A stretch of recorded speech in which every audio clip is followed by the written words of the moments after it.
Hey Apex community, my name is Cerise Rennie Murphy, and I am an award-winning best-selling author of science fiction, fantasy, and children's books.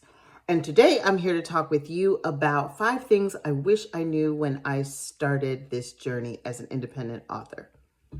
I published my first book in 2012.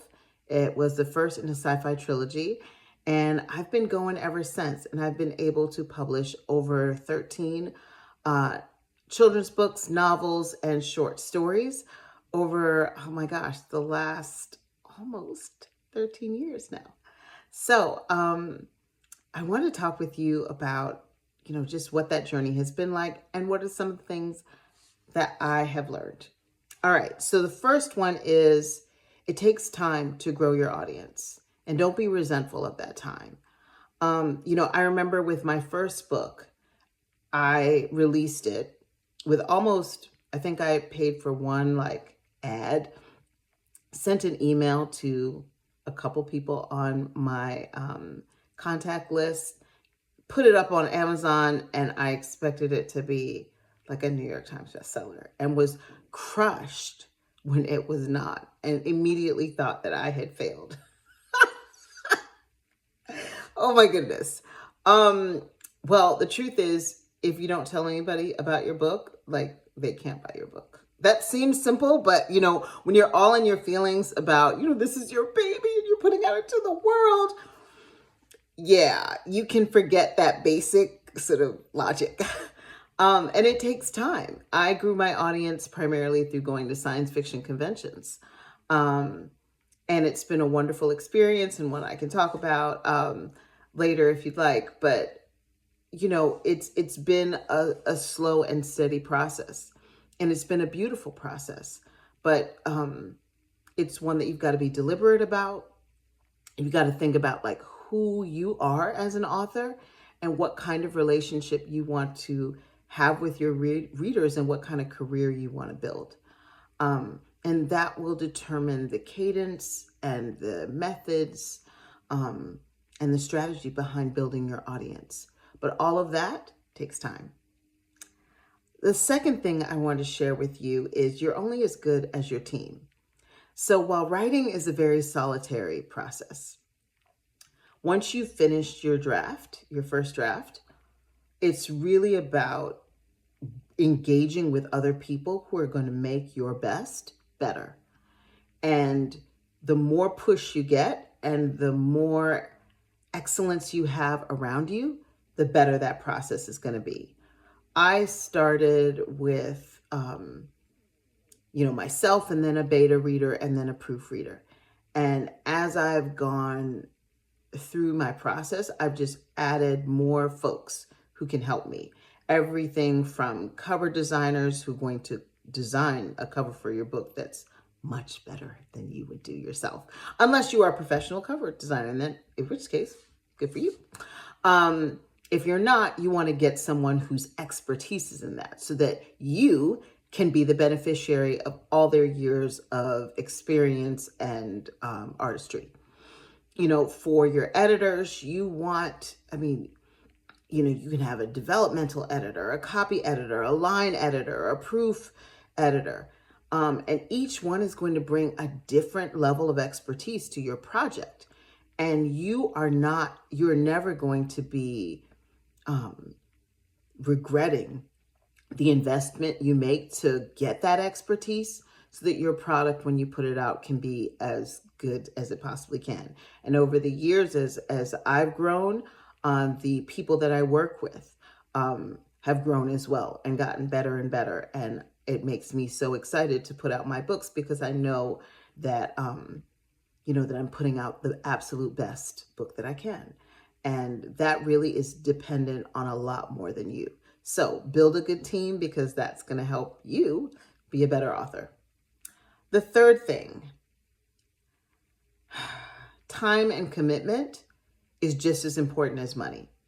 So I think in the beginning of my journey as an author, I thought, I would see different things like, oh, you can buy this marketing package for $3,000 and you're just going to give it to them and they're going to somehow make your book, a big bestseller.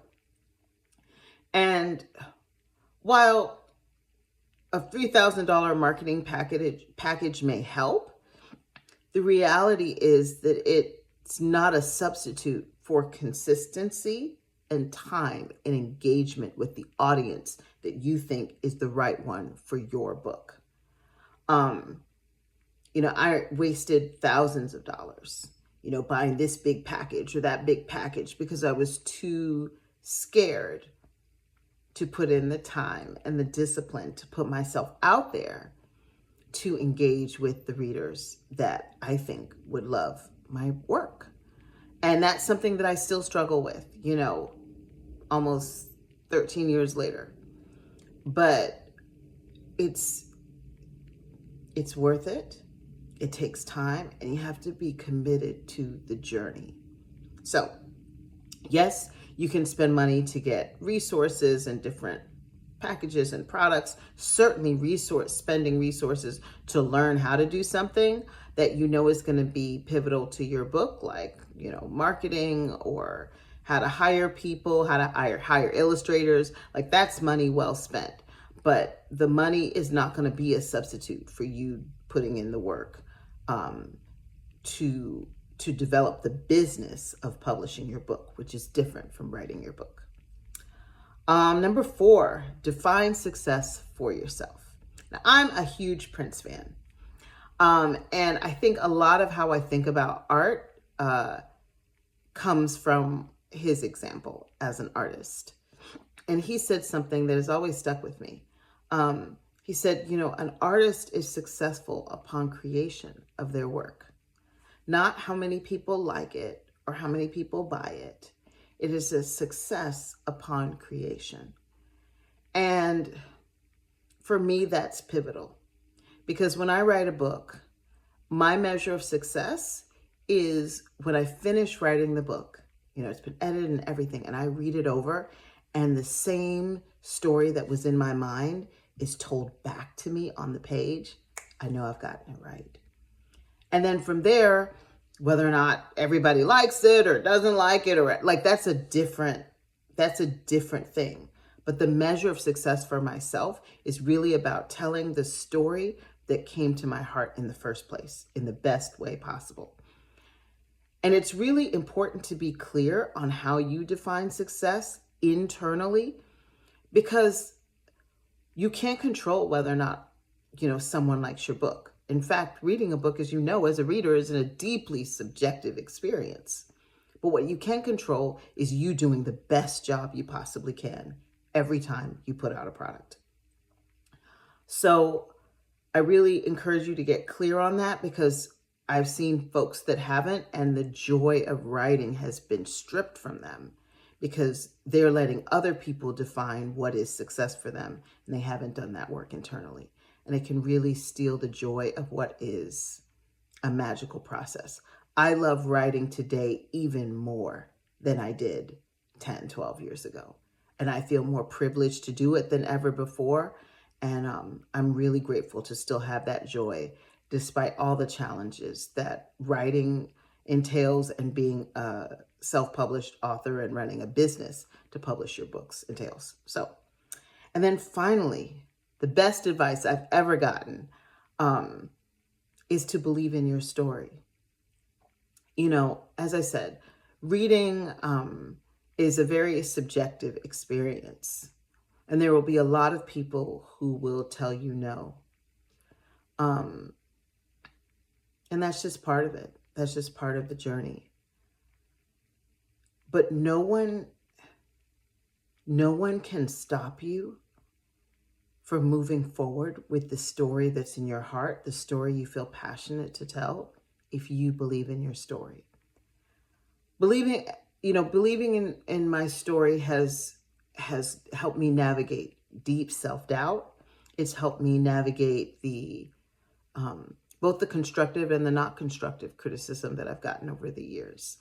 And it's been my true north, because no matter how I feel about myself that day when I'm writing, or the world, or whatever, one thing I'm sure about is that I absolutely believe in my characters. I love them deeply, and I believe in the story that they have given to me to tell the world. And nothing's going to stop me from honoring the privilege of telling the story of my characters. And if you can hold on to that, and it will get you through so much. So anyway, I hope these tips have been helpful for you. I'm excited to be teaching the How to Write Your First Book, Even When You Have No Time workshop that's coming up. If you have any questions, you can always put them in the comments section below or shoot me an email. I look forward to interacting with you. Happy reading and happy writing.